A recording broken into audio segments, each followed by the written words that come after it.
Friends, Sci-Fi, you want to watch super hit movie Anora in English? Then you must like this video. If you are visiting our channel for the first time, don't forget to subscribe to our channel. West Films, friends, in today's video, the movie we're going to talk about is called Anora. I'm also going to give you all the information on which platform or on which satellite channel you will get to watch this movie. This video is produced by West Films. We will talk about what this movie is and where you can watch it, all the interesting facts about this movie in today's video. I'm going to tell you apart from this. We will discuss about the facts of this film storyline, star cast actors' performance in the film, and which character has played which role. We will also talk about the story of this film, and I will give you a small review of the story of this film. Also, we will talk in detail about the technical department, music department, pre-production, filming, post-production, budget, box office collection of this film. That's why I request you friends to watch this video till the end. So let's start the video. Anora is a 2024 American romantic com. Eddie drama film written, directed, produced, and edited by Sean Baker. It stars Mikey Madison as Anora Ani Makiva, a stripper from New York who marries the wealthy son of a Russian oligarch played by Mark Eydelshteyn.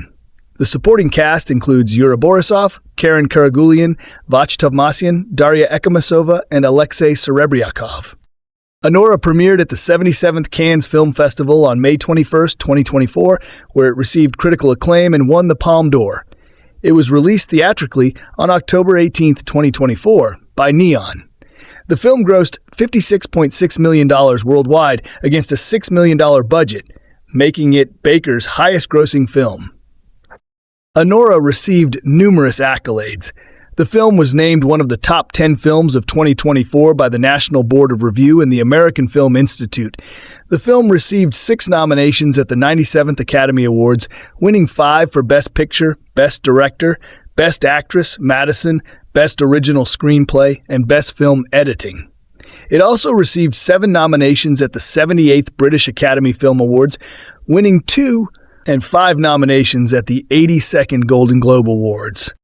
Plot: Anora Ani Makiva, a 23-year-old stripper, lives in Brighton Beach, a Russian-American neighborhood in Brooklyn, New York City. Her boss introduces her to Ivan Vanya Zakharov, the 21-year-old son of the Russian oligarch Nikolai Zakharov, who requests someone fluent in Russian. Though Vanya is in the U.S. to study, he spends most of his time partying in clubs and playing video games in his lavish Brooklyn mansion. Vanya hires Anora for several sexual encounters. He invites her to a New Year's Eve party at the mansion, and the following morning he offers her $15,000 to be his girlfriend for a week. During the week, Anora parties with Vanya and his friends, and they all go on an extravagant trip to Las Vegas. At the end of the trip, Vanya reveals that he has to return to Russia permanently to work at his father's company and expresses disdain for his parents. He suggests that he will not have to leave if he marries an American and impulsively proposes marriage. Anora is reluctant at first, but agrees after Vanya assures her that his feelings are genuine. They elope at a Vegas wedding chapel. Vanya then buys her a large wedding ring and an expensive fur coat. She resigns from her job and moves into Vanya's mansion. When news of their marriage reaches Russia, Vanya's mother Galina orders his Armenian godfather, Toros, to find them and arrange an annulment while she and Nikolai fly to the U.S. Toros sends his henchmen, Garnik and Igor, to the mansion. They inform Vanya that his parents are taking him back to Russia and enrage Anora by calling her a prostitute, suggesting Vanya only married her for a green card. Vanya flees the premises, and Anora engages in a violent struggle with Garnik and Igor before they restrain her. When Toros arrives, he tells Anora that Vanya's mansion and wealth belong to his parents and that he is financially dependent on them. He confiscates her wedding ring, gags her, and offers her $10,000 for the annulment. Anora insists she and Vanya are in love, but she agrees to help find him. Anora, Toros, Garnik, and Igor search Brooklyn. Anora learns from friends that Vanya is at her former strip club, where he is being entertained by Diamond, a rival dancer. They drag Vanya out of the club, but he is too intoxicated to listen to them, and the group is forced to wait outside the courthouse overnight. The annulment is dismissed since the marriage took place in Nevada. At the airport, Anora introduces herself to Nikolai and Galina in Russian, but Galina rejects her. Conceding to his parents, Vanya coldly tells Anora their marriage must end while Galina orders everyone onto a plane to Las Vegas. Having not signed a prenuptial agreement, Anora pledges to file for a divorce settlement, but Galina threatens her with financial ruin if she does not comply. Realizing Vanya's cowardice and his family's power, Anora signs the annulment papers. Igor suggests Vanya apologize, but Galina objects. Anora insults both Vanya and Galina before leaving, telling Galina that Vanya only got married to spite her. Igor takes Anora back to New York to collect her belongings.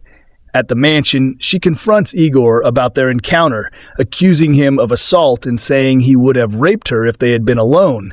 Igor assures her he is simply not a rapist and had no intention of doing so. The next morning, Igor gives Anora the money Toros promised her and drives her home. In the car, he returns her wedding ring as a token of goodwill. Moved by the gesture, Anora initiates sex with him but stops when he tries to kiss her. She breaks down and sobs in his arms. Cast: Mikey Madison as Anora Ani Mikiva, a high-priced stripper at the headquarters strip club. Mark Eydelshteyn, alternatively anglicized to Eydelshteyn, as Ivan Vanya Zakharov, the wealthy son of a Russian oligarch. Yura Borisov as Igor, a Russian henchman hired by Toros to look after Vanya. Karren Karagulian as Toros, an Armenian handler employed by Vanya's father to look after him. Vach Tovmasyan as Garnik, an Armenian henchman and Toros' brother. Alexei Serebryakov as Nikolai Zakharov, Vanya's father. Daria Ekamasova as Galina Zakharova, Vanya's mother. Luna Sofia Miranda as Lulu, another headquarters stripper and a friend of Ani's. Lindsay Normington as Diamond, an unfriendly headquarters stripper who competes with Ani for clients. Vincent Radwinski as Jimmy, an owner at the headquarters strip club. Anton Bitter as Tom, Vanya's friend who works at a Coney Island candy shop. Ivy Wolk as Crystal, Vanya's friend who works at a Coney Island candy shop. Vlad Mamai as Alex, Vanya's friend. Maria Tichinskaya as Dasha, Vanya's friend. Charles Jang as Vegas hotel manager. Emily Wider as Nikki, a stripper. Brittany Rodriguez as Dawn, a manager at headquarters. Sofia Carnabucci as Jenny, a stripper. Ella Rubin as Vera, Ani's roommate. Elena Gurovich as Clara, a housekeeper for the Zakharova mansion. Artyom Trubnikov as Michael Sharnov, a lawyer. Michael Sergio as a judge. Production. The director, Sean Baker, said Anora was inspired by a story from a friend about a Russian-American newlywed kidnapped for collateral. He was also inspired by his work in 2000 and 2001, when he edited wedding videos, including ones of Russian-Americans in New York. 47. Baker said his intentions were towards telling human stories by telling stories that are hopefully universal. It's helping remove the stigma that's been applied to sex work, that's always been applied to this livelihood. Baker hired Andrea Werhun, a Canadian writer and actress known for her 2018 memoir Modern Whore, about her prior time as a sex worker, as a creative consultant. Baker cast Mikey Madison after seeing her in Once Upon a Time in Hollywood 2019 and Scream 2022. 47. He hired Madison without an audition. Madison learned Russian, visited strip clubs, and studied the Brooklyn accent to prepare for STEC. Although some media outlets incorrectly reported that Anora Mikiva was Uzbek American, Baker said that Anora is of Russian ethnicity and from one of the post-Soviet countries. Principal photography took place starting in February 2023 in Brooklyn, including the neighborhoods of Brighton Beach, Coney Island, and Sheepshead Bay. Anora was filmed over 37 days, with the 25-minute home invasion scene taking 10 days. It was shot on Kodak 35mm film framed in 4-perf widescreen anamorphic using an Aerocam LT, with color correction completed via DaVinci Resolve at Photochem.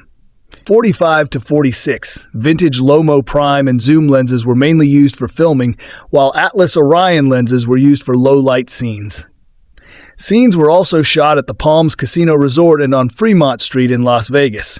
The film's cinematography was inspired by 1970s crime dramas set in New York, including The French Connection and The Taking of Pelham 123. Alex Coco, one of the producers, worked as a disc jockey for the music in the scenes in the club. 49. Baker is credited with the casting, with the cast including more than 30 different speaking parts. For the Zakharov mansion, Baker filmed at 2458 National Drive, a Mill Basin mansion once owned by Vasily Anisimov, an oligarch with ties to Russia. Baker had searched on Google for the biggest and best mansion in Brighton Beach. To learn more about the area, Baker and Mikey Madison temporarily moved to southern Brooklyn during pre-production. Toro's and Ani's search for Vanya was filmed in several restaurants and clubs that the producers had frequented. At a press conference at the Cannes Film Festival, Madison said that Baker and the producer Samantha Quan, Baker's wife, would act out different sex positions to demonstrate what they wanted the actors to do. Madison was offered an intimacy coordinator, but said, "As I'd already created a really comfortable relationship with both of them for about a year, I felt that that would be where I was most comfortable with, and it ended up working so perfectly." The soundtrack includes Robin Schulz's rework of Greatest Day by Take That and All the Things She Said by TATU. Madison also said that her friend curated a stripper playlist for her to get into character, including tracks from Cardi B, Megan Thee Stallion, and Slater. Release worldwide distribution rights were acquired by FilmNation Entertainment in October 2023.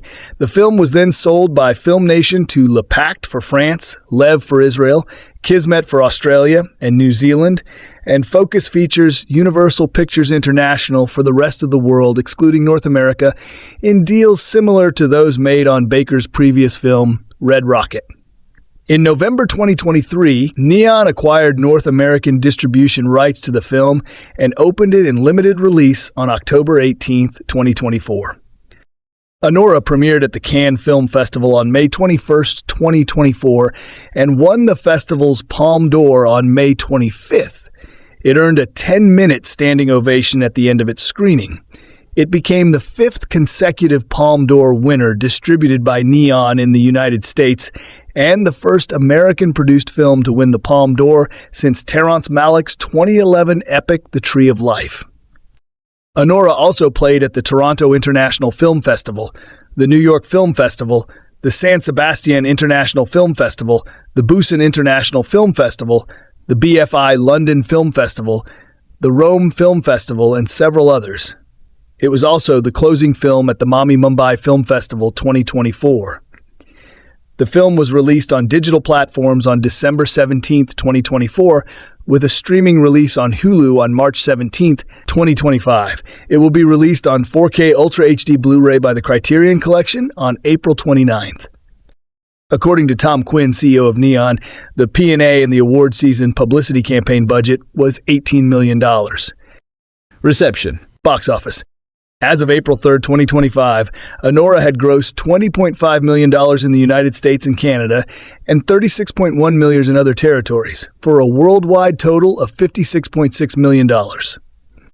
In the United States, the film made $550,503 in its opening weekend from 6 theaters. Its per-screen average of $91,751 was the best of 2024, topping Kinds of Kindness' $75,458 average, and the second best since the start of the COVID-19 pandemic, after Asteroid City's $142,230. Expanding to 34 theaters in its second weekend, the film made $908,830 and finished in 8th place. Continuing its expansion, the film made $1.8 million from 253 theaters and $2.5 million from 1,104 in its third and fourth weekends. In its 21st week of release in March, following its 5 Oscar wins, the film was added to 1,130 theaters for a total of 1,938 and made $1.8 million, an increase of 574% from the previous week, finishing in 7th. Critical response. On the review aggregator website Rotten Tomatoes, 93% of 336 critics' reviews are positive, with an average rating of 8.5/10. The website's consensus reads, "Another marvelous chronicle of America's strivers by writer-director Sean Baker, given some extra pizzazz by Mikey Madison's brassy performance, Anora is a romantic drama on the bleeding edge." Metacritic, which uses a weighted average, assigned the film a score of 91 out of 100 based on 62 critics, indicating universal acclaim. On Allociné, the film received an average rating of 4.2 out of 5 based on 45 reviews from French critics. Greta Gerwig, serving as the president of the 77th Cannes Film Festival jury, commented that Anora was something we collectively felt we were transported by, we were moved by. It felt both new and in conversation with older forms of cinema. There was something about it that reminded us of the classic structures of Lubitsch or Howard Hawks, and then it did something completely truthful and unexpected. Richard Lawson of Vanity Fair wrote, "Anora is a wild, profane blast. Even when Baker's storytelling and dialogue gets repetitive, Madison keeps things lively. Still, a darkness thrums under the surface of all this flirting and bickering. Ani is forever yanked this way and that, degraded and disregarded at. I found myself torn between finding Baker's conclusions compassionate and sensing a vague whiff of something patronizing." Justin Chang of The New Yorker wrote, "Anora plays like a wild dream, first joyous, then catastrophic, and always fiercely unpredictable. A contemporary return to screwball tradition is a welcome but challenging proposition, and Baker's play with the form is hardly seamless. Anora built up a righteous steam of fury, now unleashes it against the Ivans of the world and salutes those toiling thanklessly in their employ. Sight and Sound named Anora the second best film of 2024, and Film Comment named it one of the 10 best. In 2025, Collider ranked the film at number 36 on its list of the 40 best movies of the 2020s, with Jeremy Urquhart terming it something of a modern classic. Anora was praised by many filmmakers and actors. However, one commentator, Russian-Jewish screenwriter Mikhail Eydelshteyn, found it difficult to reconcile support for the film given the ongoing Russian invasion of Ukraine. He commented in the New York Times on February 20, 2025, "Its Oscar nominations, especially the Best Supporting Actor won for Yura Borisov, have been touted by some as a national victory in Russia, which puts me in the unsettling position of being in some truly terrible company in cheering for it." Reaction from sex workers. Anora received praise from some sex workers for its depiction of the profession, which they described as a step forward from films of the past that tended to portray sex work as a social transgression worthy of condemnation. In a piece for Slate, Risden Roberts contrasted the character of Ani with Vivian Ward in Pretty Woman, writing the former is not a desperate or trafficked waif, nor is she a hooker with a heart of gold. Baker doesn't even set out to make Ani worthy of sympathy. Instead, we're in awe of her prowess as she works the floor of a high-end strip club while the opening credits play. Right away, it's clear that we're rooting for Ani not because she's down and out like Vivian.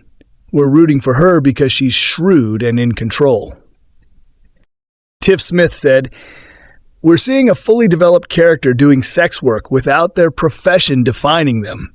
That's what representation really is." Some said Baker's hiring of sex workers for the production as consultants and cast members was reflected in the film's attention to detail, like the mundane realities of strip club life and labor issues. Others felt that the film reverted to regressive stereotypes about sex workers as downtrodden and in need of saving.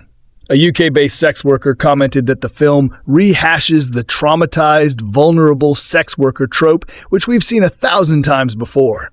Marla Cruz opined that little is revealed about Annie's life outside of sex work, and that an exploration of the boundary between Annie the person and Annie the worker is absent.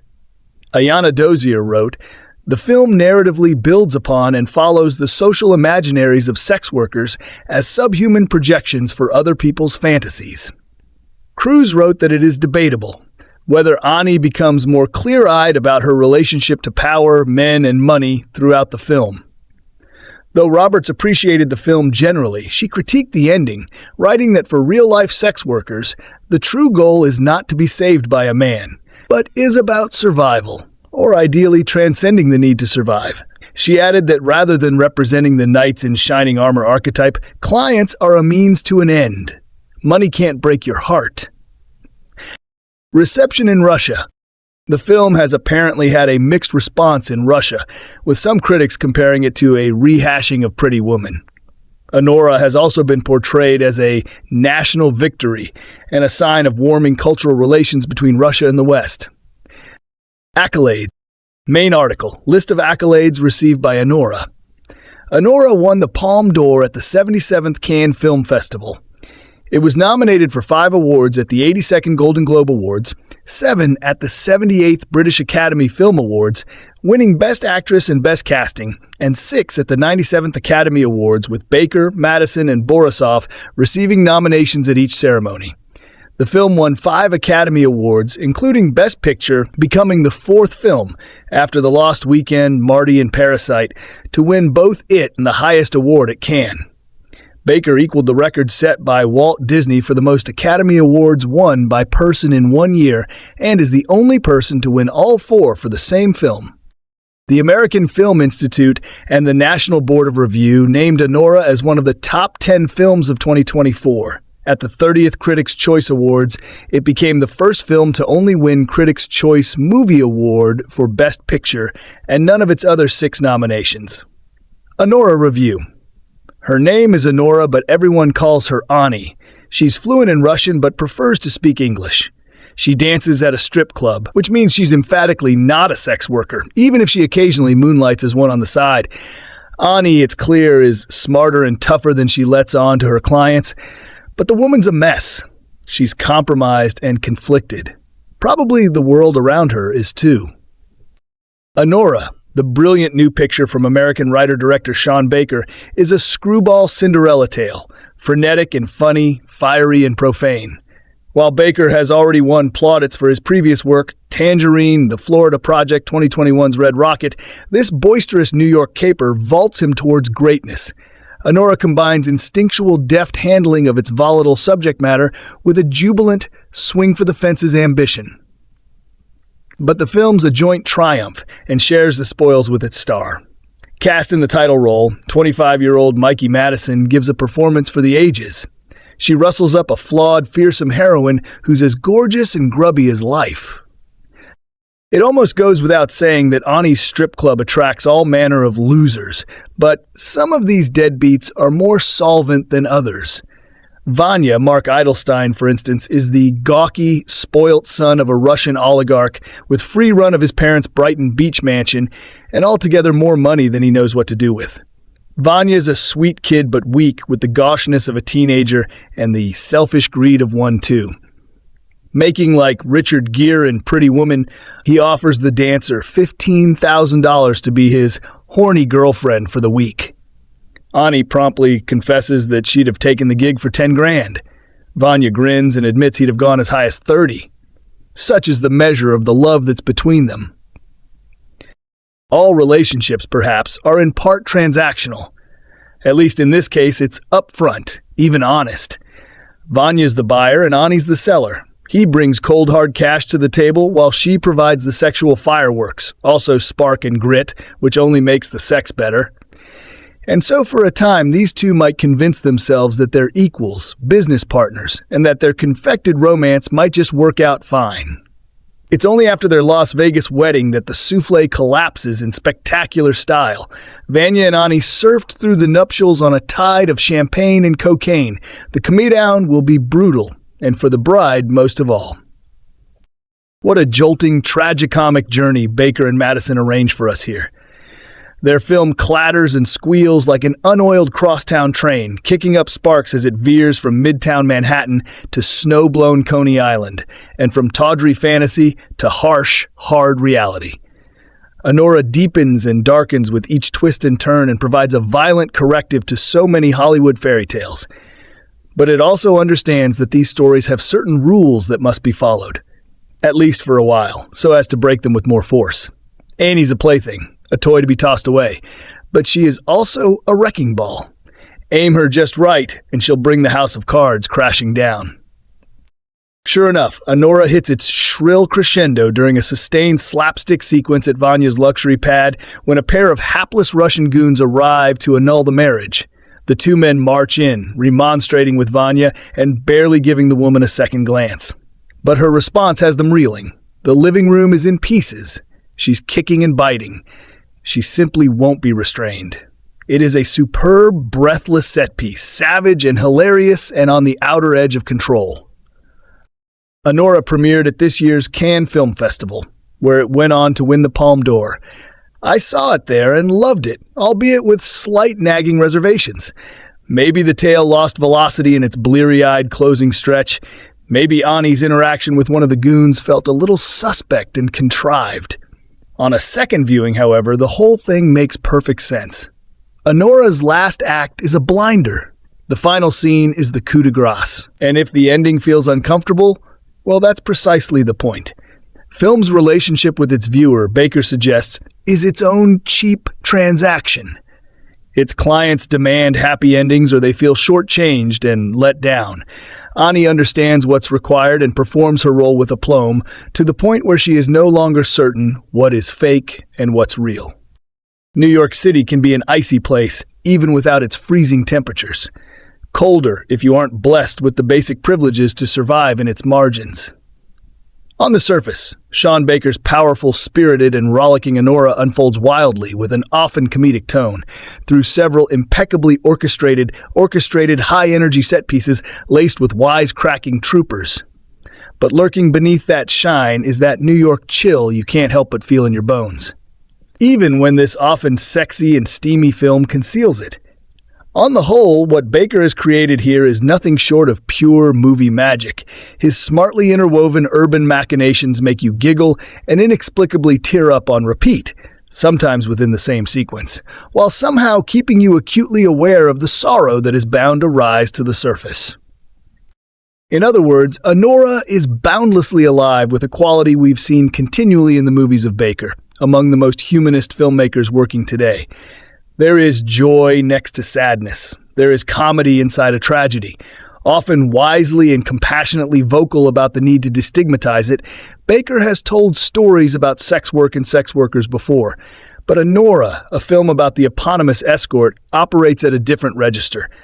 Only because the pitch-perfect emotional note it culminates into catches us off guard, even though the signs that it's coming for our hearts and souls are posted everywhere. When we first meet Mikey Madison's vivacious Russian-American Ani, short for Anora, we know that exotic dancing and sex work is a matter-of-fact livelihood for her. Living a modest life, she isn't waiting around for a knight in shining armor to whisk her away from the club she works at. She just goes about her business with her clientele and bickers with the other girls in the same profession. Some, her genuine friends, and others, her rivals. But this is in part a Cinderella story, so the knight does appear one day. He is Ivan, Mark Eydelshteyn, the prodigal son of a Russian oligarch. He enlists Ani's services one night, and despite Ivan's apparent lack of attention, he is so scattered and motor-mouthed that you wonder if he suffers from a disorder. The two hit it off rapidly. She becomes his American fantasy. God bless America, we hear him groan in one scene, and he becomes her generous high roller, bringing her out to his giant seaside mansion in Brooklyn for a fancy New Year's Eve party and other affairs. The place, fashioned with utmost attention to character detail by production designer Stephen Phelps, is kind of like Ivan, and maybe like his family too. Clearly touched by heaps of money, but somehow not all that lovely, cozy, or welcoming. Still, the duo continue to have some fun during and after their transactional rendezvouses. And before we know it, Ivan pops the question during a Vegas trip. Yes, there are freewheeling shopping sprees and happy days, as happy as one can be with the aloof Ivan, but this big-hearted screwball comedy gets its earnest start after all that. Once Ivan's rich folks back home hear the news of their son's marriage to an escort. To annul and dissolve the marriage, they turn to Toros, Karren Karagulian, a local priest who keeps an eye on the family's stateside affairs and their often troublemaking son, who just overspends, plays video games, and causes headaches. His helpers are Garnik, Vashtovmasian, and Igor, Yura Borisov, two clueless hoodlums tasked to get Anora out of the family home. Little do they know that she has teeth, a fighting spirit, and more backbone than any of them could handle. Among writer-director Baker's and his producing partner and spouse Samantha Quan's many gifts is exquisite casting, and one wonders if the steely Madison's short but memorable Once Upon a Time in Hollywood performance is what landed her the title role here. As Anora, Madison, easily among this year's greatest performers, is simply a force of nature like you'd remember from the Quentin Tarantino picture. Angry, fiery, fierce, and tough as nails. Here, though, she has a layer of vulnerability too. Something she manages to hide from most people. But not from us, and certainly not from Igor. Entering Anora's home as a thug for hire at first across a stunning real-time home invasion, both hilarious and faultlessly choreographed, Igor gradually notices something fragile about Anora. She might miss what he's seeing, but being the wise filmmaker that he is, Baker makes sure that we all see what he's seeing, and more importantly, that he's seeing it. That observational undercurrent drives much of the film's stormy emotions across chases in the wintry streets of Brooklyn and Manhattan at night, captured gorgeously on film stock with limited but textured tones by DP Drew Daniels. Thanks to his attentive lens, some of the city's less glamorous corners, as Toros and his team look for ways to invalidate Ivan and Ani's marital bliss, quickly acquire a lived-in quality. You will recognize this New York from the city's cinematic history from the 70s, even if you've never set foot in NYC before. And about that marital bliss, it's no surprise that it was never all that real to begin with, not when your partner in crime is someone as wealthy and untrustworthy as Ivan. Baker's films are often about class, and that sensibility settles everywhere across Anora, when it becomes clear that Ani's seeming enemies are basically her spiritual kin, workers that Ivan's family just throws money at and exploits. Quietly, an allegiance occurs before our eyes, whether the people who form it are aware of it or not. And it's downright touching to witness the silent solidarity. Anora is both thrilling and heartbreaking, both boisterous and shatteringly sad. But rest assured, no one you'll come to care about in this miracle of a film will be left without a trace of hope, even after an ending that arrives like a gut punch. Having filled their lives with so much tenderness and well-researched details, Baker cares about them just as much. It's the humanist in him. Sean Baker's take on the rags-to-riches fairy tale is a fresh, hilarious, and ultimately sobering masterpiece for the times. Blending satire and social realism, Anora takes all the tropes of a Cinderella pretty woman story and wonderfully subverts them, following Ani beat for beat with raw empathy as she navigates the modern class system maze of hope, despair, and the daily grind. Mikey Madison. My goodness. I can't think of a film more impacted by its central performance this year. As Brighton Beach sex worker Anora Ani Makiva, she is fucking phenomenal. Feisty, cool, and endearing in a way reminiscent of Barbara Stanwyck's working-class heroines. But Madison also adds layers of naturalism to the role. Her Ani feels remarkably real and human, drawing us in with resilient underdog charm, but unafraid to show her vulnerabilities and flaws. Love that Baker and Madison keep the focus ground level with Annie, but never overindulge in her story, or resort to instructing us how to feel about her. Those close-ups late in the film and the brilliance of Madison's physical acting tell us everything, while also allowing breathing room for character and narrative seldom seen in modern movies. And hallelujah!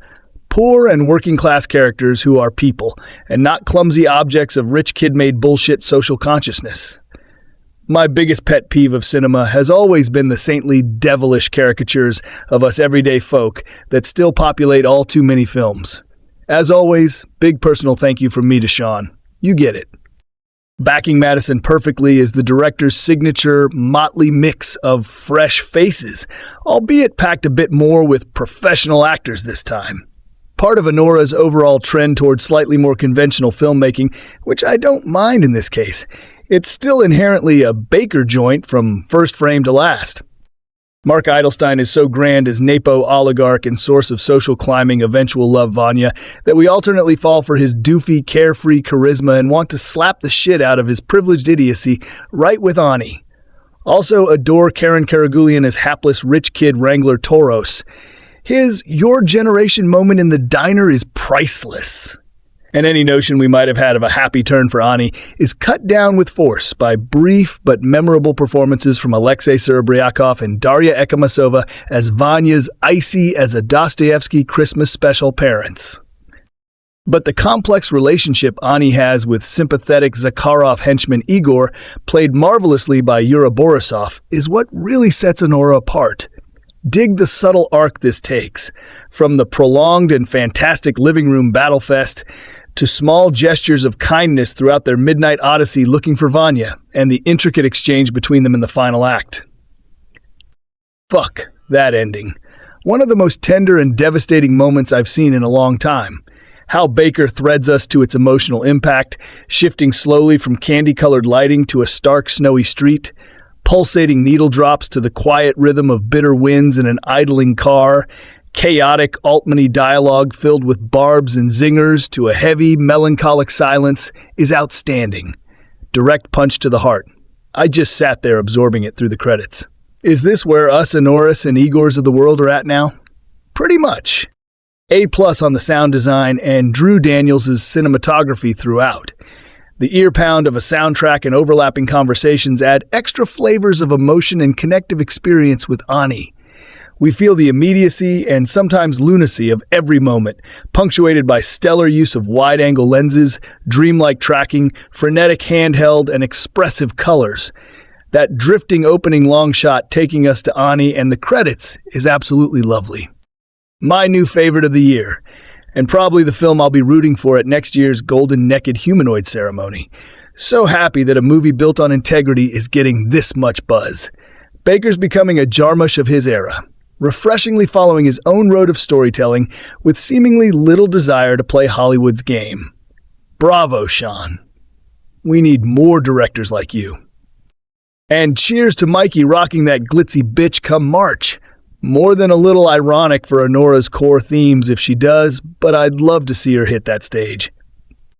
Sean Baker's Anora premiered with a bang, winning the prestigious Palme d'Or at this year's Cannes Film Festival. Surprisingly, it's the first American film to do so since Terrence Malick's sublime 2011 masterpiece, The Tree of Life. Unfortunately, Anora falls well short of that lofty masterpiece status.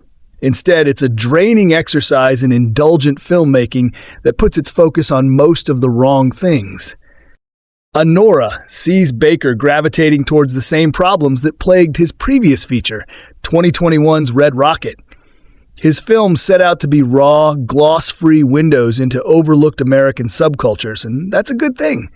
But too often his tawdry obsessions come at the expense of much-needed attention to his characters and/or their relationships.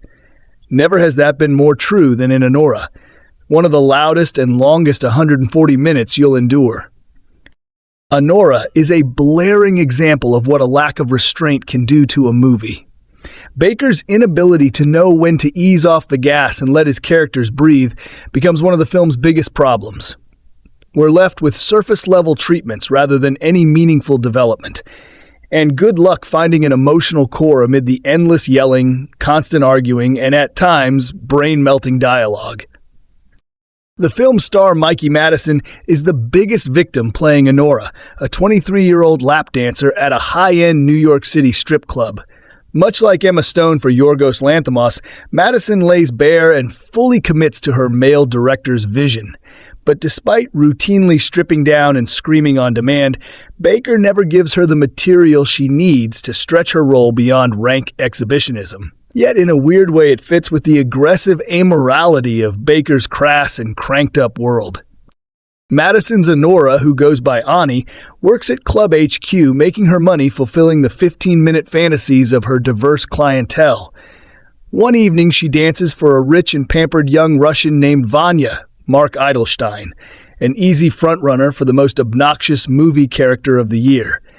He's immediately attracted to Ani, showering her with C-notes and inviting her to his family's modernistic mansion for some sex work on the side. It's a proposition Ani happily accepts. Ani is framed as a savvy young woman who understands the ins and outs of the game she plays. She uses manipulation like a scalpel, shrewdly seducing customers by catering to their desires for her own self-interests. But her supposed agency and acumen are unintentionally undermined by her relationship with Vanya.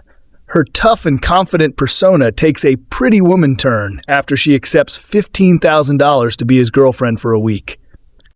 Following 6 days of rampant sex, drugs, and partying, which Baker numbingly depicts for what seems like an eternity, Ani and Vanya fly to Vegas on a whim and get married. Nothing about their sudden nuptials makes sense, mostly because the pair spend too much time in a haze of debauchery to develop any believable emotional attachment. Or maybe Ani is just in it for the money. But that makes us question everything we thought we knew about her. How could she not see through the patently flighty and profligate Vanya? We certainly can. The problem is, we don't really know because so much screen time is wasted on superfluous things that we never get a good sense of Ani's true feelings, sensibilities, or even her motivations. In reality, the marriage is little more than a device used to turn the second act of Anora into a half-baked screwball romp across New York City. After word of Vanya's exploits reaches his wealthy parents back in Russia, they send their son's Brooklyn-based handler, Toros, Karren Karagulian, and his two bumbling goons, Igor, Yura Borisov, and Garnik, Vache Tovmasyan, to get the marriage annulled. But once they arrive at the family estate, Vanya splits, leaving the angry Ani to join the three inept tough guys in their citywide search for him. As Anora takes its dramatic turn, it only gets more narratively and tonally chaotic. The one consistent through line is the incessant yelling, ranting, and raving, which is so prevalent that it feels like a running joke I must not get. Meanwhile, the world Baker recreates has a striking air of accuracy due to his choice to shoot on location. It's too bad his characters don't possess the same authenticity. Instead, they find themselves trapped within a proudly profane yet frustratingly hollow construct that gives the appearance of something raw and dazzling, but is actually a repetitive and exhausting grind. Going into Anora, I wasn't sure what to expect, but it certainly wasn't a screwball comedy. Yet, following an explosively erotic wild twist on the pretty woman cliché, writer-director Sean Baker guides his movie into an extended period of warped comedy. By the third act, he returns to a drama-based foundation, focusing on concluding with a modicum of closure, but Anora stands out as an airy experience full of surprises, big and small, all anchored by Mikey Madison's tremendous performance. Madison is a revelation as the title character, stripper Anora Ani Mikiva, who lives in Brooklyn and works in an upscale club in Manhattan. Madison has mastered the accent and attitude of someone eking out an existence in Ani's circumstances. The character is bold and brassy, taking shit from no one, including her fellow dancers, and seizing any opportunity that comes her way. Madison is fearless, seemingly comfortable with the nudity required for numerous scenes in the film's first 45 minutes. She reportedly felt so at ease with Baker and her co-star, Mark Eydelshteyn, that she turned down the offer of an intimacy coordinator, and showing an admirable capacity for physical comedy during the film's midsection. But her most remarkable moment comes during the final scene. Early in Anora, Baker, who has a gift for a You Are There filmmaking, takes the viewer behind the scenes at the strip club where Anora works, providing glimpses of how the dancers view their work. The conversations aren't fundamentally different from what one might hear from servers in restaurants or performers in a stage show. This is a job. They know how to do it and how to skirt the rules to get the best tips. Anora is willing to do a little extra on the side, off club grounds, to make some additional cash, but she's not cheap and doesn't perceive herself as a prostitute. In fact, she bristles at being called a whore or hooker, evidence to the contrary.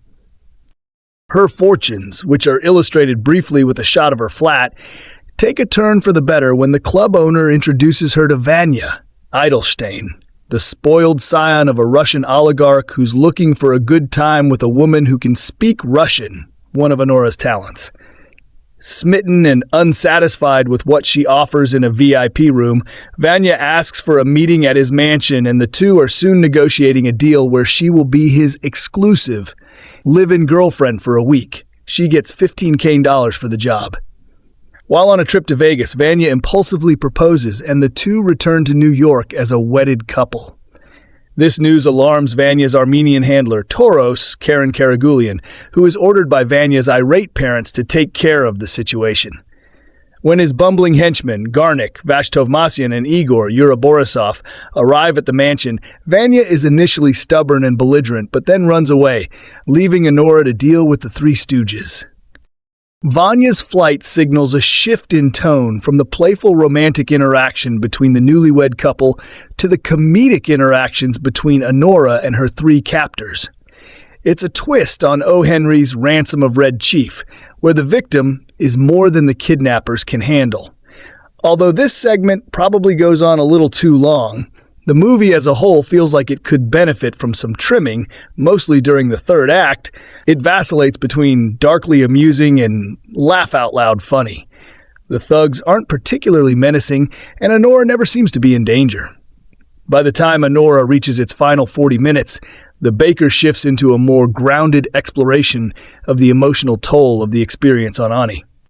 In 2017, when Baker had his international breakthrough with the Florida Project, I remember being surprised at how engaging such a small, seemingly simple production could be. I wrote the following: "The Florida Project feels genuine from start to finish, and Baker doesn't wander onto a Hollywood-inspired detour despite many opportunities." Some of those same qualities are evident in Anora. By using handheld cameras, but not in a way that threatened to bring on nausea, and favoring longer takes, Baker opts for a gritty, intimate perspective to present a narrative that could best be described as a twisted fairy tale. He navigates tonal switches and story beats that could doom another production, but which end up elevating this one. Anora has proven to be liked by both critics and everyday moviegoers, at least those that give it a chance. I saw it on its local opening night, and there were only a dozen attendees. After winning the Golden Palm at Cannes, it went on to capture the Audience Award at Toronto and currently holds a 91 rating, universal acclaim, at Metacritic. But marketing the film has proven tricky for distributor Neon. The movie's essential qualities don't translate well to a 2-minute trailer, and the confusing platform release strategy has left some viewers uncertain when it might open at a theater near them. Here's hoping the movie finds its audience, because it's one of the freshest and most audacious films available in this year's sparse cinematic landscape. Sean Baker once again explores the false promises of the American dream in Anora, an ersatz Cinderella story marked by a sobering dose of reality. This sexed-up anti-fairy tale follows Ani, a Brooklyn-based exotic dancer who can be tempted by the right client at her club headquarters to dabble in sex work. Because she's Russian-American and understands the language, she's introduced to Ivan, a spoiled Russian man-boy with untold riches thanks to his mysteriously influential father. They fall for each other and live happily ever after, which is not at all what happens. Baker once again delves into his characters' chaotic, shrill lives, which range from abrasive and hollow to genuine and warm-hearted. Those last two qualities don't factor much until the final stretch of the writer-director's Palme d'Or-winning comedy, an engaging but caustic experience many have celebrated. My reaction is far from rhapsodic.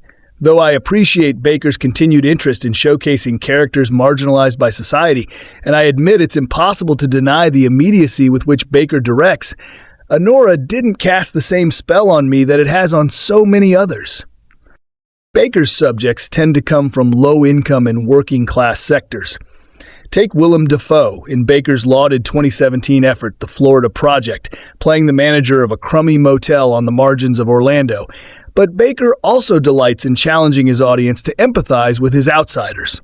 In his last film, Red Rocket, Simon Rex plays a sleazy ex-porn star who's always got a story or an excuse and a plan he's trying to hatch. Baker is terrific at placing us inside his character's specific worlds and making us feel like a part of the moment, giving us a slice of humanity we might not be exposed to otherwise. He's also one of the first significant filmmakers to use an iPhone to shoot a feature, with 2015's Tangerine, probably his best film in its unpolished, immersive energy and form follows function execution. His characteristic zippy momentum and breakneck pacing interests in Anora, aided by his use of 35mm celluloid and energized handheld camera work, which occasionally finds small moments of great beauty. Serving as the writer, producer, director, editor, and even credited caster, Baker has a hand in every aspect of his production. As usual, he's excellent at finding and showcasing the untapped depth of his performers. For Anora, he places Mikey Madison in the lead role. Some will likely recognize her as one of the Manson family psychos in Quentin Tarantino's Once Upon a Time in Hollywood 2019 or one of the killers from Scream 2022. Madison brings that same volatile energy to Ani, 23, who enters into a transactional relationship with the 21-year-old Ivan, Mark Eydelshteyn, who goes by Vanya. At first, he pays her for private dances and sexual rendezvous. Then he suggests a week-long fling, and she agrees, settling on a price tag of $15. She confesses that she would have taken $10.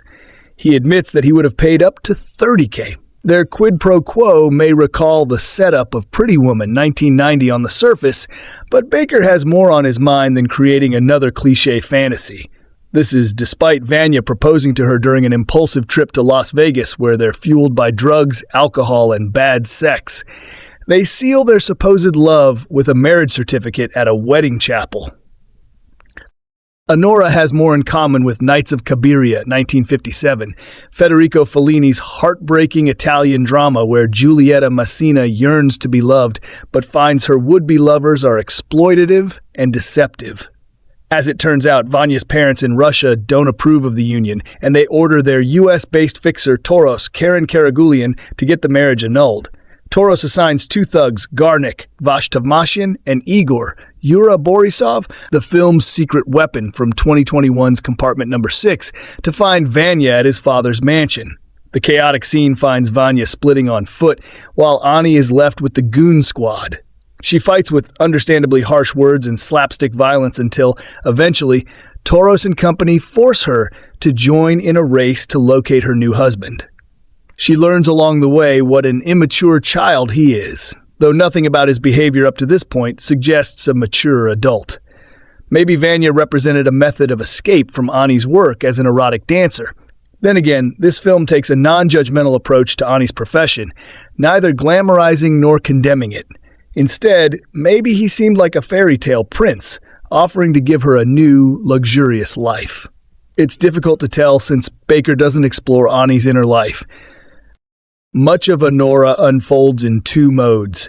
The first mode is an almost non-stop procession of partying, stripping, and sex, with occasional stops to watch Vanya playing video games while Ani clings to him. The second part involves Toros and company searching Vanya's hangouts for any sign of him, from candy shops and restaurants to various night spots. With the film running nearly 2.5 hours, these scenes feel tiresome and repetitive, though shot by cinematographer Drew Daniels with urgency and authenticity. These modes are each effective in what they aim to evoke. There are simply too many of them for my liking. Capturing various spots in Brighton Beach, Baker finds visual splendor in the chaos. A shot of a sunset over the boardwalk is a stunner. But these are crammed between a non-stop procession of coarse insults, bickering, and attitude that lost their intentional humor and became grating after a while. At the same time, the plot machinations sideline Baker's faint interest in his characters' personalities, histories, or ambitions. The plot is involving and entertaining, but even as I felt empathy for Ani and later Igor, I didn't feel like I really knew them by the end. Like most of Baker's works, Anora is unquestionably a well-made film, but I often feel removed from his subjects because he tends to emphasize moments over the emotional realities of his characters. He's a great observer of heated situations and capable of imbuing unlikely types and messy situations with humor, charm, and energy to spare. However, he regularly reserves only a minor instant, usually at the finale, where his protagonist removes their mask and allows themselves to be seen. While this can and has led to overwhelming emotional responses to his films, it's a tactic that, upon reflection, makes the rest of each film feel like it was spinning its wheels and not really getting anywhere. Maybe that's why one of his most affecting works, The Florida Project, centers on children who have not yet learned to wear masks. For Anora, the emotional wallop at the end is terrifically acted by Madison, whose character is otherwise difficult to enjoy spending time with, but her rare instance of vulnerability arrives after several exhausting, tedious, and monotonous episodes that might make getting through them a chore. The uncut gem of this year's Cannes competition, Anora, is a rowdy, Safdie-style movie about two cultures, Russian and American, two languages, Russian and English, and two currencies, money and sex. Like countless Hollywood fantasies that have come before, it tells the story of how young people from different worlds fall in love, run into immediate obstacles, and deal with the consequences.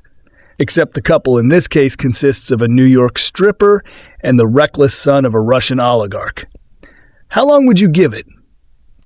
Director Sean Baker describes Anora as a Cinderella story, but that's only true to the extent that his Walt Disney World adjacent The Florida Project could be seen as a fairy tale. Baker's subversively romantic, freewheeling sex farce makes Pretty Woman look like a Disney movie. It follows on the knee-high boot heels of 4 other films in which Baker centered the experience of sex workers, from porn stars to prostitutes, and refashions their best aspects into a compulsively entertaining, 80-proof emotional ride. The movie's heart may be in Brighton Beach, but its serio-comic spirit is more in line with the Coney Island cyclone just down the boardwalk. The title character, Mikey Madison, who prefers to be called Ani, works at a Manhattan strip club, giving lap dances to businessmen, and, on what feels like the luckiest day of her life, a Russian kid called Ivan, Mark Eydelshteyn, real name Vanya Zakharov. Since Ani knows a little Russian, her boss sends her to the big spenders table, where the two hit it off right away, communicating via a clumsy mix of the two languages. Guileless, sweet, and unconditionally generous, Ivan immediately seems different from Ani's other clients, most of whom are old enough to be her dad. Some say things like, "You look like my 18-year-old daughter." Just 2 years older than Ivan, Ani grabs him by the hand, leads him to a private room, and takes charge, making Ivan think that he's the one calling the shots. That's a common theme for all 138 minutes of a film that races by. Other characters may have the cash, but she has control for most of Anora.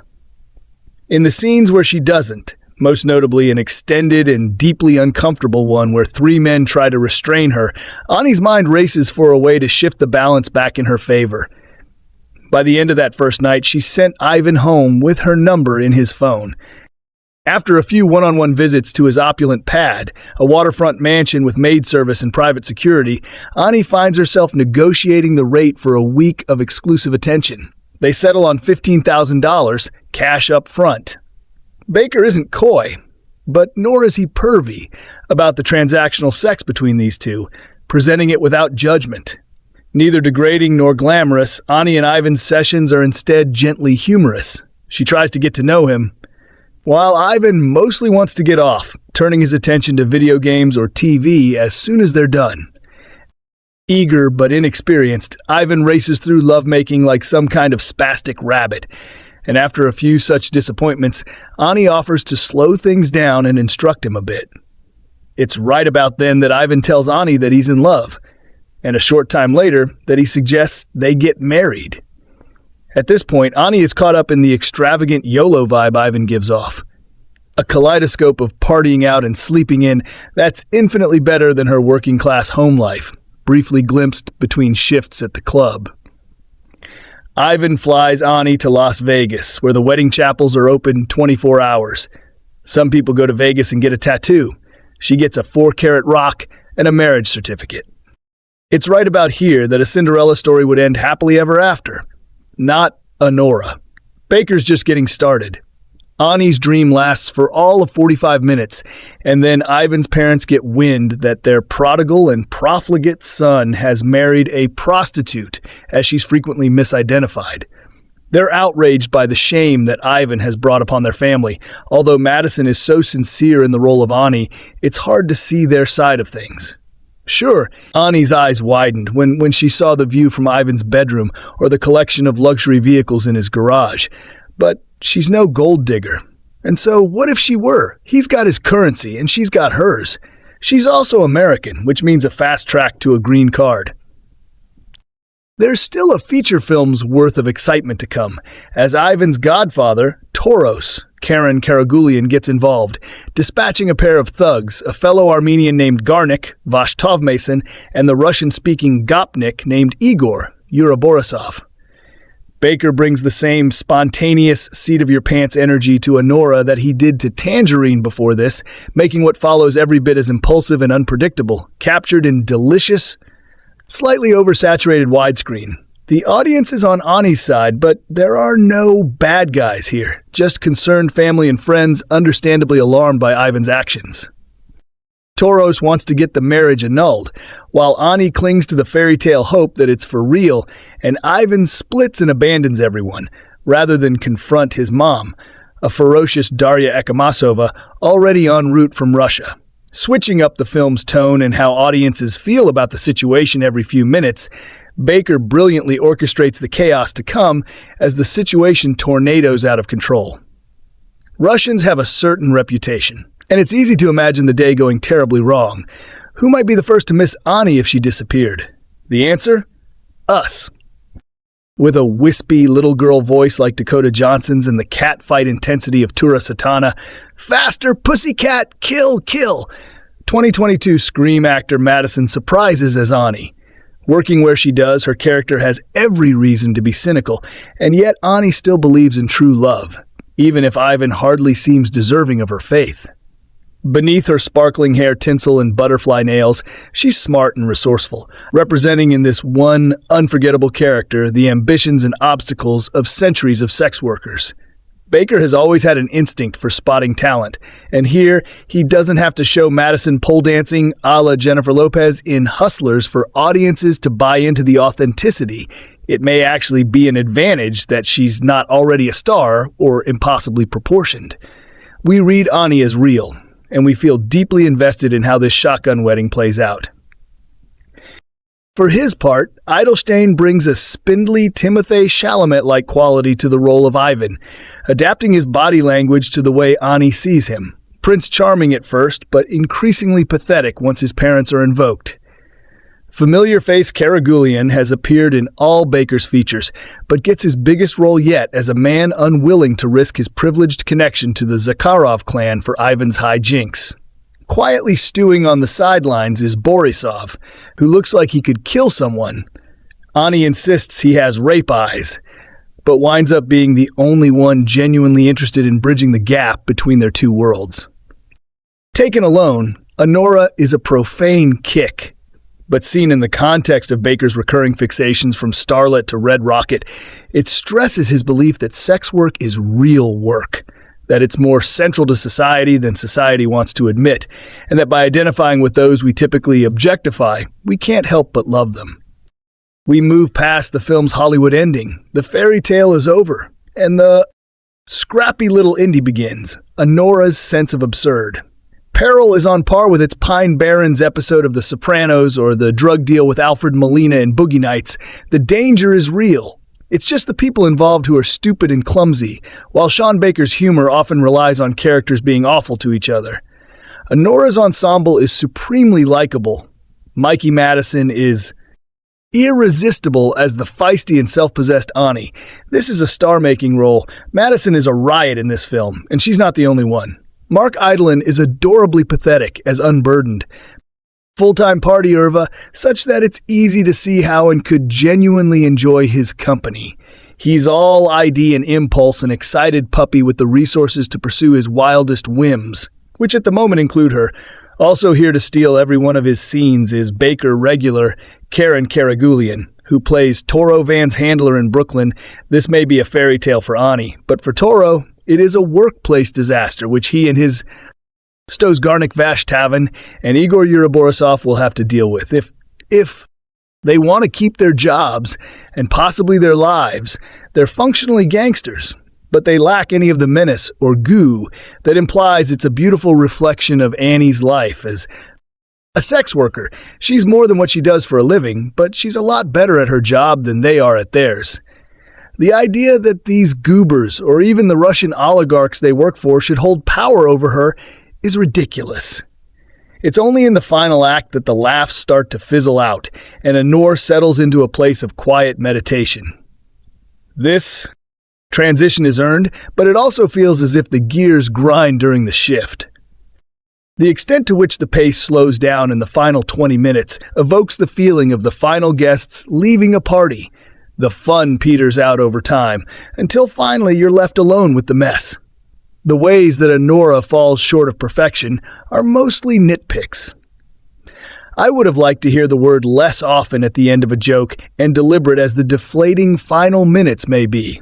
It may take another viewing to convince me that it works. However, I'm certain that I'll be revisiting this movie at least once, maybe even before it leaves cinemas. Like so many comedies, especially the subtler ones, Anora is best experienced with a packed house run. Don't walk to a theater near you and Anora, a willful young woman engaged in sex work, is swept up in a Cinderella story. Anora, or Ani as everyone calls the titular character, who is played with mercurial force by Mikey Madison, coupled with a rich young brat Mark Eydelshteyn, the spoiled son of a Russian oligarch with mob ties. Their whirlwind romance quickly unleashes clock strikes midnight chaos across Manhattan, Brighton Beach, and Coney Island. The movie, written and directed by Tangerine and the Florida Projects, Baker is a deliriously entertaining and moving screwball comedy that takes notes from Preston Sturges and Federico Fellini. Those filmmakers like Baker have always been hyper-aware of class and economics, accepting wholeheartedly that love and romance with all its joys and tragedy is transactional, but to make such stories ring true and authentic, like few have before. Baker has also been taking notes from sex workers. He seeks to engage the community rather than other us, the Toronto-based writer and performer Andrea. Wee Hun said to The Guardian she's the author behind the sex work memoir Modern. She's also chief among the dancers and escorts that Baker tapped as paid consultants while making a. Wee Hun was on hand to advise on the script, and Madison's astonishing performance offering lived in details that Baker absorbed into the film, which is now being touted as a major Oscar contender following its palm to win at this year's Cannes Film Festival. When picking up that prize in May, Baker dedicated it to all sex workers past. Present and future sex work is often present in Baker's film. It's a job that connects the joyous women in Tangerine, a thrilling slice-of-life comedy. It's a peripheral but risky engagement for a single mom in the heart-wrenching drama. The Florida Project, and it's just another side hustle in Red Rocket, a character study set. Class in Texas. These movies tend to keep trauma at bay because there are plenty of other depictions of sex workers that focus solely on their victimization, if not vilification, instead. Baker explores all the other emotions that come with just being human, which sadly feels exceptional when telling sex worker stories, and he achieves a nuance and sensitivity that comes from working in collaboration with the people. His films are about really speaks to sex workers, can and nor help humanize a degraded profession. Baker's acclaimed and Oscar-tipped new comedy focuses on a sex worker, a story that led him to consult with those who live and work in that world. In Anora, willful young woman engaged in sex work is swept up in a Cinderella story. Anora, or Ani as everyone calls the titular character, who is played with mercurial force by Mikey Madison, cozies up with a rich young brat, Mark Eydelshteyn, the spoiled son of a Russian oligarch with mob ties. Their whirlwind romance quickly unleashes clock strikes midnight chaos across Manhattan, BR, Brighton Beach, and Coney Island. The movie, written and directed by Tangerine and the Florida Projects. Baker is a deliriously entertaining and moving screwball comedy that takes notes from Preston Sturges and Federico Fellini. Those filmmakers like Baker have always been hyper-aware of class and economics, accepting wholeheartedly that love and romance with all its joys and tragedy is transactional, but to make such stories ring true and authentic like few have before. Baker has also been taking notes from sex workers. He seeks to engage the community rather than other use.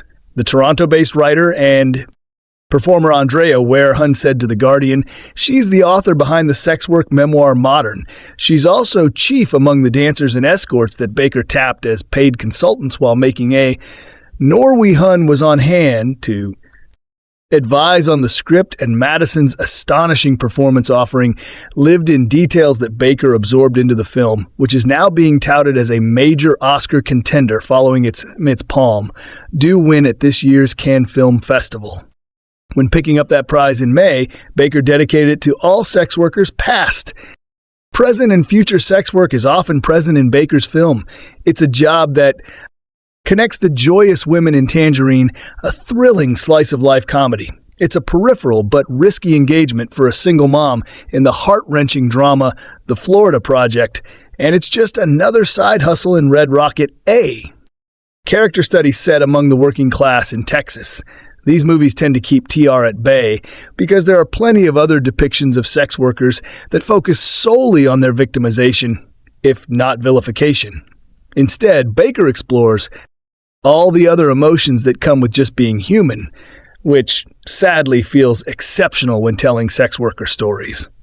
And he achieves a nuance and sensitivity that comes from working in collaboration with the people his films are about. That's why his work really speaks to sex workers. As we feel seen by the work that he puts in. He always finds the human story. He always finds the funny story, which is a really important part of humanizing people, especially marginalized people. When you can find the funny, that's pretty powerful, like Baker, where Hun leans into comedy, both in conversation and in her work. She's a performer in film and in her online content who tends to play the vixen with hints of knowing satire, though occasionally you'll catch her go full Jim Carrey, blessed with as much elasticity in her face to put on the silliest expressions. Her humor also dominates Modern, in which she offers up incisive observations about clients who can be comforting, reliable, frustrating, or dangerous, and a society at large that still stigmatizes the world's oldest profession. When We Hun comically expresses exasperation. She finds the funny without losing sight of the tragedy. We're having this conversation while We Hun is sitting in the makeup chair on the Toronto set of the Modern horror movie, a feature adaptation directed by her regular collaborator Nicole Basuan. Baker is an executive producer. The book, which was self-published in 2017 before Penguin Random House released an expanded or rather engorged edition in 2022, is a collaborative work in it where Hun shares provocative and insightful anecdotes from her time as a private escort and then a dancer at a Toronto-like strip club. She writes about satisfying curious fantasies and fighting to maintain boundaries with entitled clients, and explains why a sex worker's trauma is not automatically up for consumption. Those stories and observations are paired with tastefully seductive and artful portraits of the author, composed and photographed by Basuan in Modern the Movie, which we expect to premiere next year, where Hun is playing a version of herself. The hybrid documentary mixes talking head interviews with heightened dramatic recreation, framing excerpts from We Hun's memoirs through a genre lens. She shows up like a femme fatale or a hooker with a heart of gold, as if to reclaim cinematic tropes. Modern, the book and the film, plays with the tension between genre and reality, fantasy, and the labor that goes into creating it. That tension is there. In Anora 2, when Ani is at work negotiating lap dances and securing payment, her exceptional customer service makes it seem like the arrangement is not transactional at all.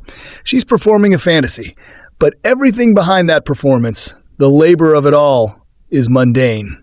Anora puts the labor out front, demystifying through granular details the routines, the shifts, even the Tupperware that Ani eats from on the job.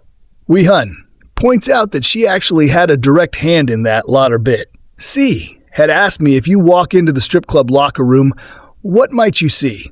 And I said, well, you might see a dance eating her dinner out of Tupperware on her break before going back down to the floor. He's like, oh, I love that. There are so many other details and character dynamics in Anora that will naturally feel familiar to anyone who read We Hun's memoirs.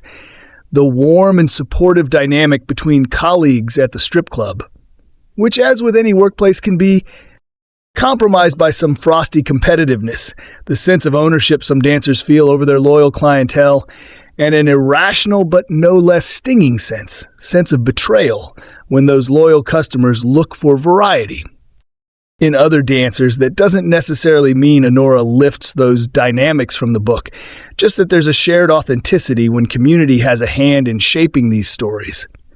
Her story is part of a larger evolution in sex worker representation. Consider the milestones in the decades since Baker made Tangerine Card, went from the strip club to a hip-hop star on reality TV. Sex workers have been owning their own stories on social media. Think of Za Wells King's infamous Twitter thread, aka the sea narrating a wild trip to Florida, which became the basis for the movie Zola. Recent films like Oscar-winning Poor Things are boasting more enlightened views on sex work, and we're now at the point where sex workers are not just consulting on films like Anora that authentically represent their community, but making their own. I think that there's a logical next step, says Wihan, when you have civilians who are making films about sex workers who do the work of humanizing us that opens the door to sex worker creators making films. At the same level. More details earlier this year, the Killam Festival observed a heroic first. The director who won the Palme D, the event's highest honor, dedicated the prize to all sex workers, past, present, and future. No one familiar with the director, Sean Baker, could have been too surprised. Baker has spent his career up to and including his Palme Laurel, latest Anora, a comedy about a Brooklyn stripper chasing American hustlers of every strip. He became an indie darling with Starlet 2012, a drama set in the industrial pornucopia of the San Fernando Valley, and Tangerine 2015, a Los Angeles-based buddy comedy about transgender sex workers. From the Baker ventured east for the Florida Project 27/7 set Tate and Orlando Day, Rape Motel, where a woman sells sex to support herself and her daughter. Then he veered west, again to Texas City with Red Rocket 2021 about a flailing ex-porn star, a prodigal. Gigolo in search, a fresh, frisky mischief. All this cross-country zigzagging, which might have once felt arbitrary and rootless, has come to seem ever more purposeful and even political with time and focusing on a broad swath of sex workers and their hearts, Scrabble realities, odd hours, grueling conditions, treacherous pimps, hostile Joes, non-existent benefits, dressing room squabbles, porn set performance anxieties. Baker has made the case in movie after movie that there is no tougher, more resourceful, and more crew-stigmatized labor force under the sun.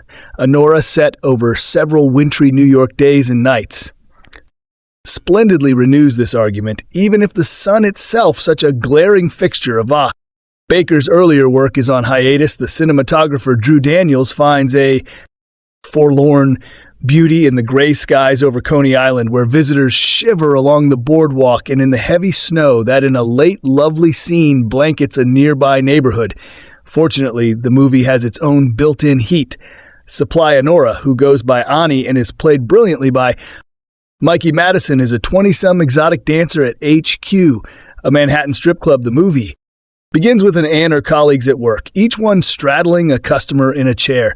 Take That Greatest Day fills the air, striking a tone of lush night of our lives, romanticism. The men lap it up, but their lust is mocked as well as indulged. The camera gliding matter-of-factly past a row of swaying hips and bouncing like buttocks could easily be a manager taking inventory. Ani is one of HQ's best girls, and Madison plays her with a body of Frony and a disarming grin that seems to widen by a mile under neon lights. Watch and listen as Ani slightly coaxes a patron out of his shell, hearing that he has no bills to tuck into her thong. She playfully offers to escort him to an ATM.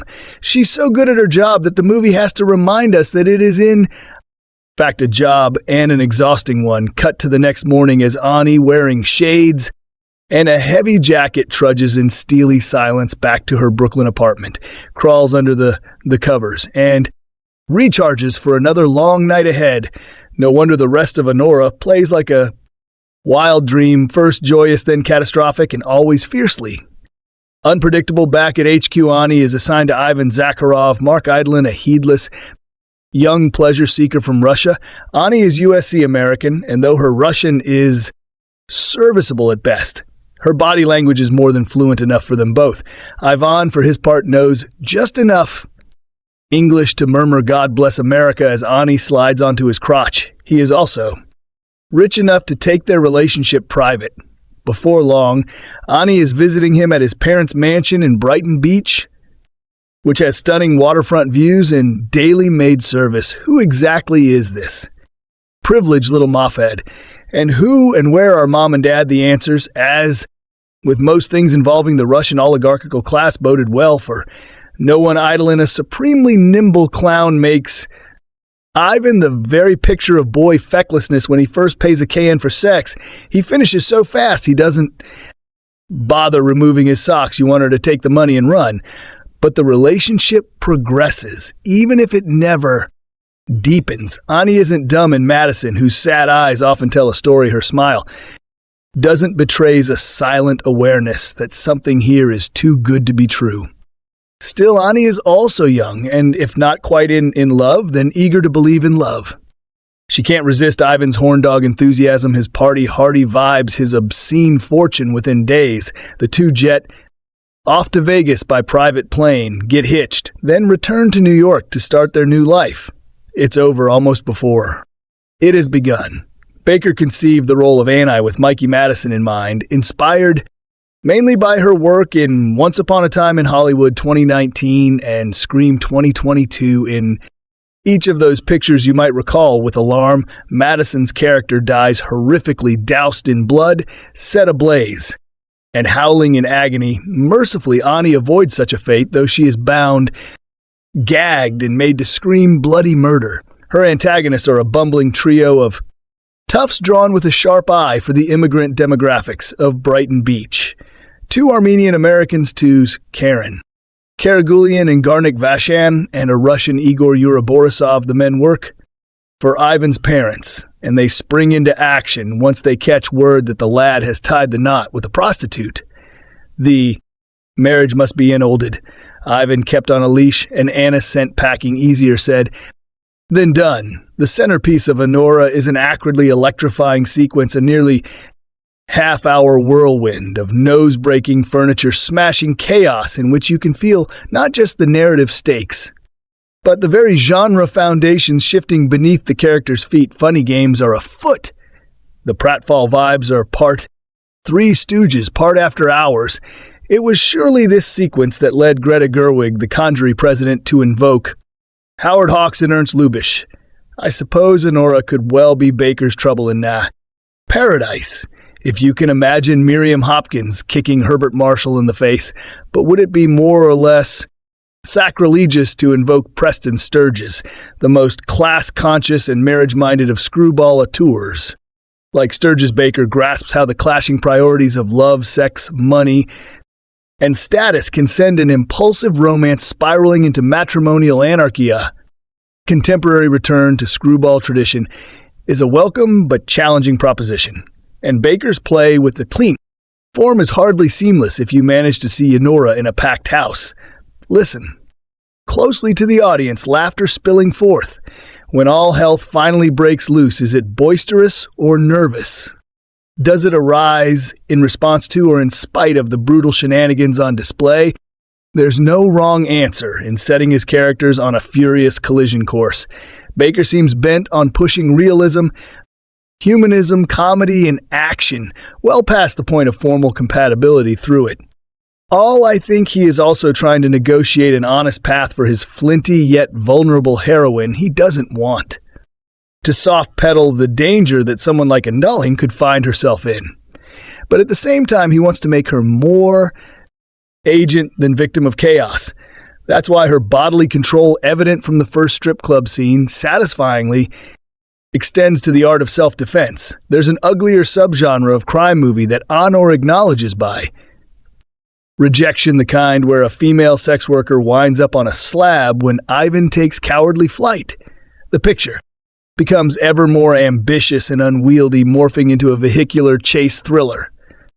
With three men in desperate pursuit and a sullen semi-chasing on and tow thee. Manhunt has its monotonous moments, but it's also where the action comes into moral focus. The movie, having built up a righteous steam of fury, now unleashes it against the Ivans of the world and salutes those toiling thanklessly in their employ. That's why Baker lingers thoughtfully on the women who arrive at the house every morning to clean up Ivan's messes, and on the belligerent tow truck driver who turns up to obstruct the plot, but emerges within seconds as a harried kindred spirit. In the most comical aside, even Taros is shown to be Putting in overtime by day, he's a priest. Here's the synopsis. Anora, a young sex worker from Brooklyn, gets her chance at a Cinderella story when she meets and impulsively marries the son of a new oligarch. Once the news reaches Russia, her fairy tale is threatened. As the parents set out for New York to get the marriage, Anol Baker has not only an amazing understanding of human needs and foibles, but he champions those who society normally looks down on with Anora. He is taking on one of the most easily disparaged groups, erotic dancers and sex workers. It is easy to be contemptuous of young women who undertake this profession, and scorn has been heaped upon them from time immemorial. Baker has put a sex worker who is an exceptionally strong and uncompromising woman who doesn't tolerate being disparaged. Mikey Madison plays on Nora Slan.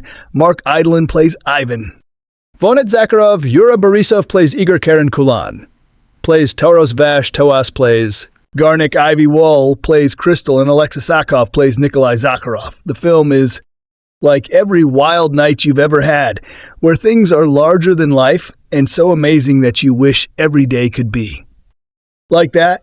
But, it never could. If you've never had that type of chaos in your life, it's addicting and intoxicating. It might be the reason people do drugs. They need that kind of excitement eternally.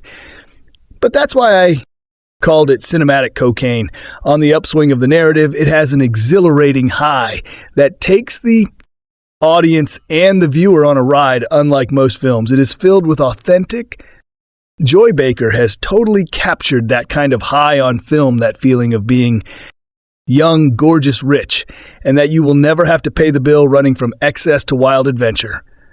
The world is yours, Mikey Madison, who made her mark in Better Things, Scream, and Once Upon a Time in Hollywood, is a star. Her Anora, who refuses to go by her more ethnic name, glows with beauty and charm, but under her tough shell has real warmth and tenderness that she guards fiercely. She yearns for more. Her performance is not the cliché so long.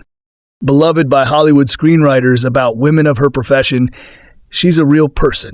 And it goes a long way towards showing the audience that the women of her vocation are people. You can see why Ivan falls for her and how she gently begins to trust Mark Eydelshteyn, as Ivan is at first charismatic and commanding, but much more fragile and ruined than he first appears. He is a man who creates wreckage by playing with people like toys because he doesn't have the spine he thinks he has. Another character that is so memorable is the sad-eyed Igor, played by Yura Borisov. He's quiet, but Borisov slowly peels away the character's layers of goodness and decency. He's not what Hollywood would write as the usual henchman either, Sean. Baker has taken characters that normally are cliches and expands them with humanity and grace. Nearly everyone is multi-layered and someone that you can empathize with, even when they are doing things that are not good or good for them. More than that, Baker brings out the natural comedy of the situation, and the film is frequently hilarious and sometimes tragicomic, but it's never at the expense of the characters. His vision is unclouded by the tired tropes. He writes and directs living and breathing human beings, and you can tell he does not look down on them, especially Annie and her friends. There's a reason why the film won the Palme d'Or, the first American film to win the prize since 2011. Anora is the fragile human soul wrapped in a Russian sable, suffused with hope that can roar into blinding rage. It is the story of those who are shot into the sky to be beautiful and self-destruct for rich men amusement, or evolve into something new. Who really has the power? And what is the real currency? Money might be able to buy you a good time, but it can never give you that tender core of goodness and mercy. Baker's powerful film has the magic to bring empathy to those who society stigmatizes. Indeed, Anora is the empathy machine that Roger Ebert spoke of not too long ago. Extra information. Things are going a little too well in Anora, until a call from Russia and a knock at the door changes the trajectory of the movie.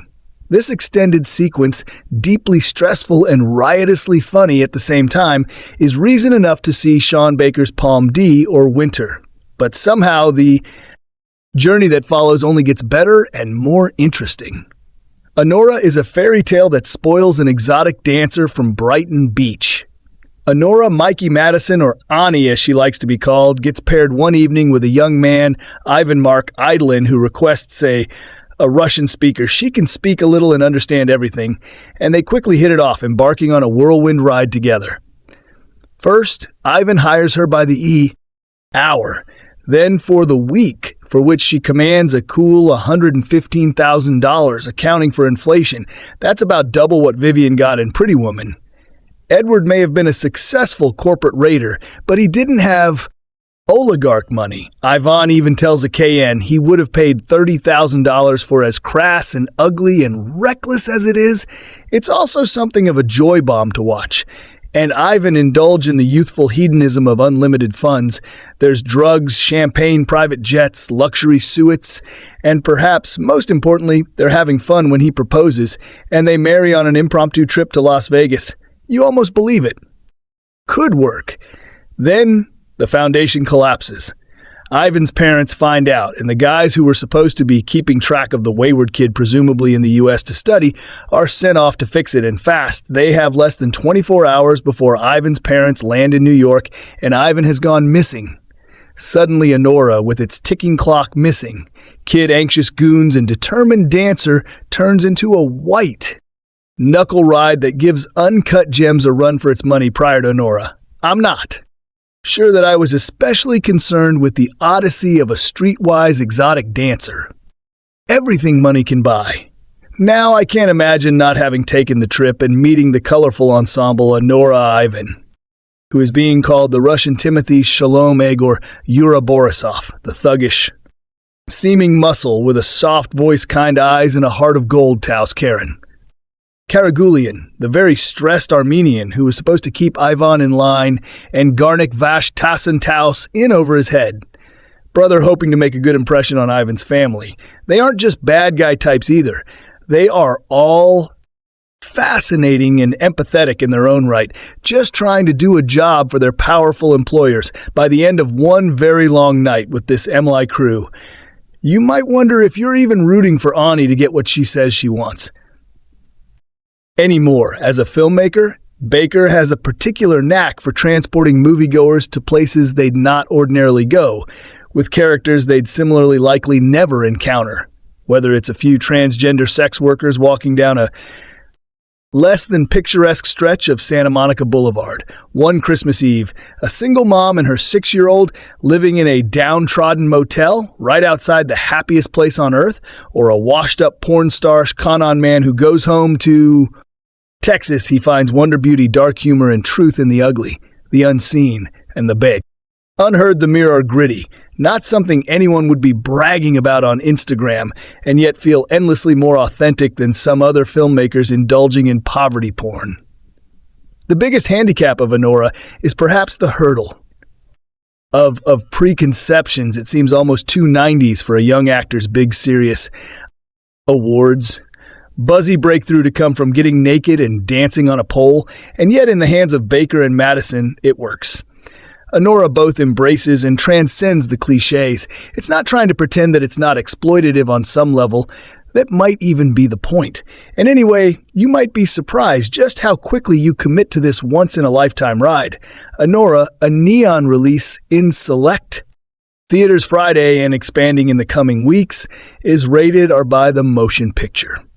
Content throughout graphic nudity, pervasive language and drug use, running time 138 minutes for stars out of 4. Mikey Madison gives a star-making performance as a sex worker in Anora, a romantic comedy drama that's as soulful as it is relentlessly chaotic. Opening in theaters October 18th is Anora, direct by Sean Baker and starring Mikey Madison, Mark Eydelshteyn, Yura Borisov, Karen Kulin, Vash Toas, Alex Sarabakov, Daria Ekimova, and Lindsay Normington. Anora is perhaps the biggest movie yet from independent filmmaker Shaw Baker, whose past works includes Tangerine, The Florida Project, Starlet, and Red Rocket, directing, writing, and editing his films himself, and using innovative techniques like shooting an entire Tangerine Baker brings an authenticity to his movies that reflects his passion for focusing on people living and working on the fringes of society, which in several of his films includes sex workers. The latter are front and center. In Anora, whose title character is a stripper at a Brooklyn club who is not above getting together with clients after hours for more intimate encounters if the money is right. One such encounter leads on Nora on an adventure that finds her having to reassert her own right to happiness and self-determination, all while involved in a mix of screwball farce, chase movie, and class-based drama that goes in some unexpected directions and will leave you both out of breath and moved. Mikey Madison gives a star-making performance as a sex worker in Anora, a romantic comedy drama that's as soulful as it is relentlessly chaotic. Opening in theaters October 18th is Anora, directed by Sean Baker and starring Mikey Madison, Yura Borisov, Karagulian, Vash Tosan, Alex Sakov, Daria Ekamasova, and Lindsay Normington.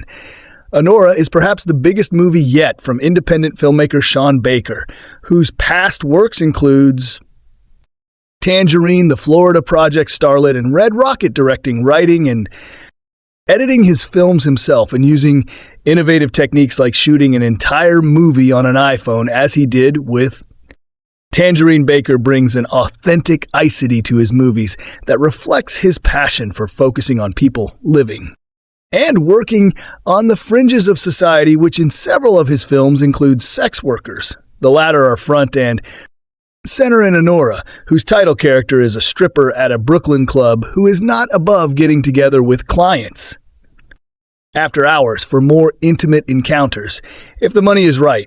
One such encounter leads on Nora on an adventure that finds her having to reassert her own right to happiness and self-determination, all while involved in a mix of screwball, farce chase movie, and class-based drama that goes in some unexpected directions and will leave you both out of breath and moved.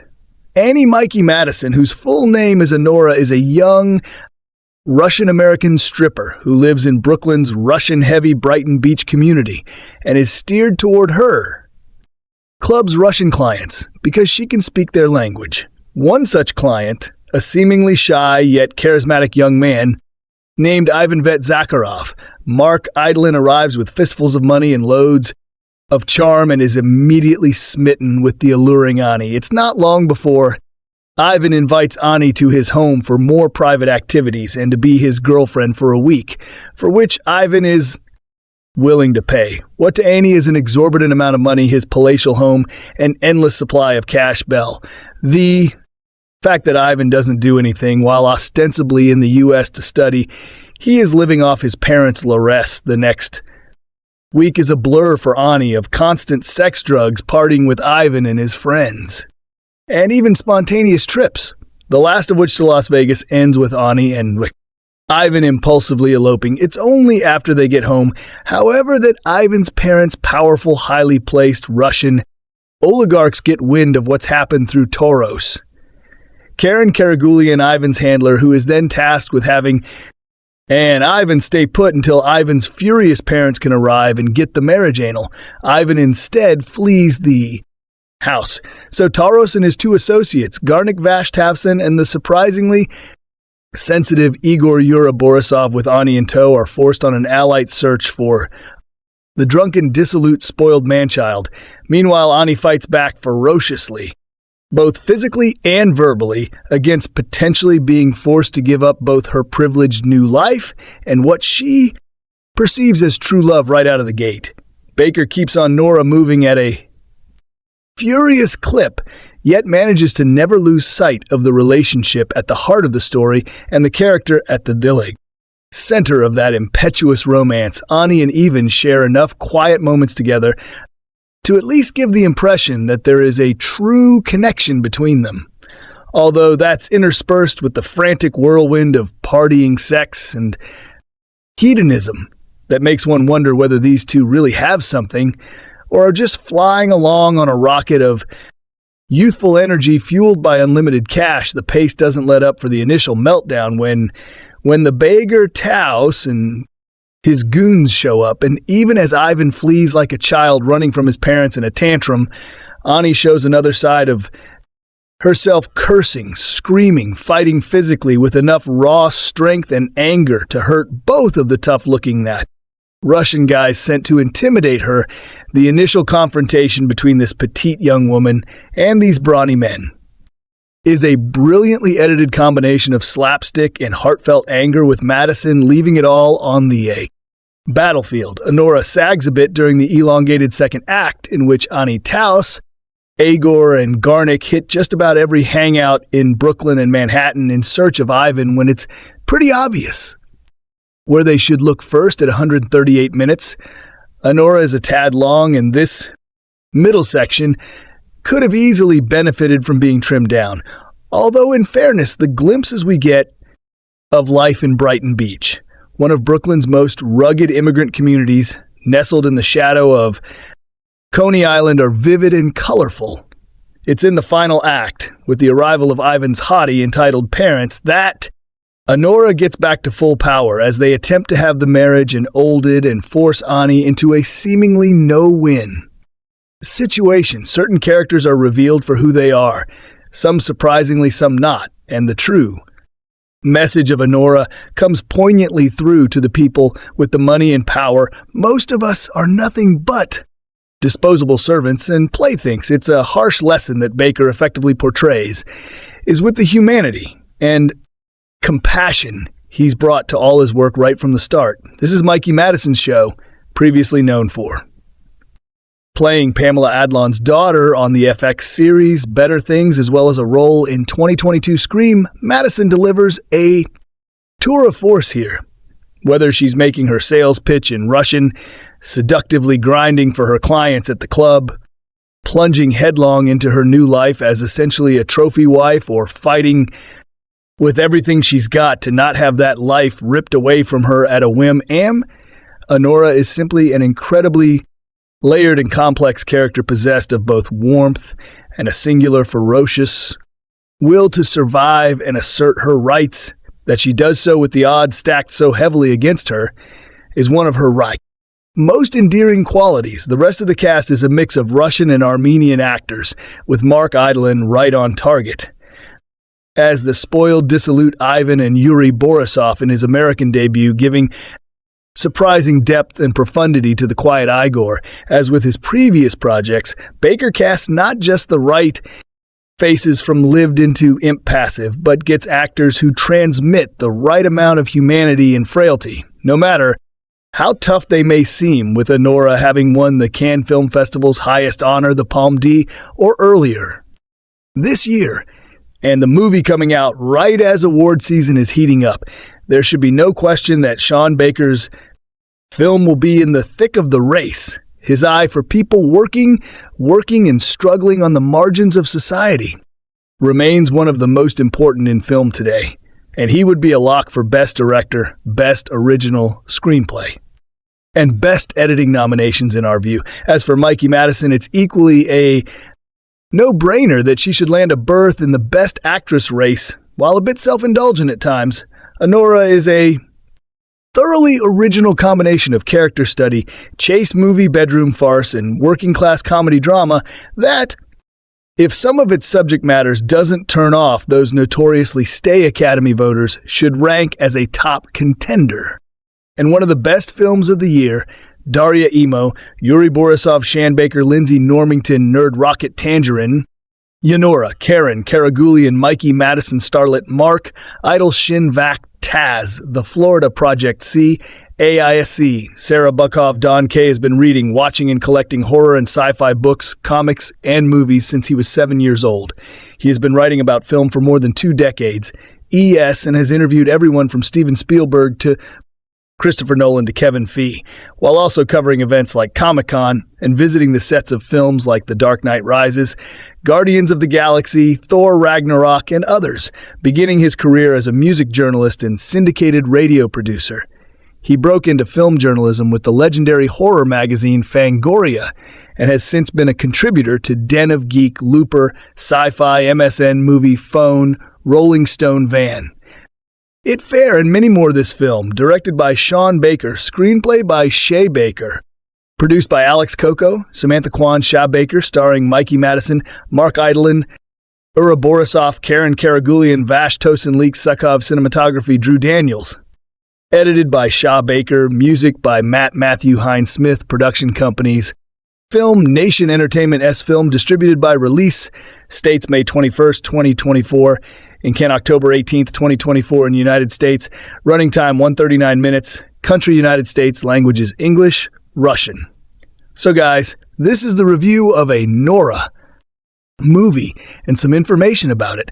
How do you like our today's video? Please let us know by commenting.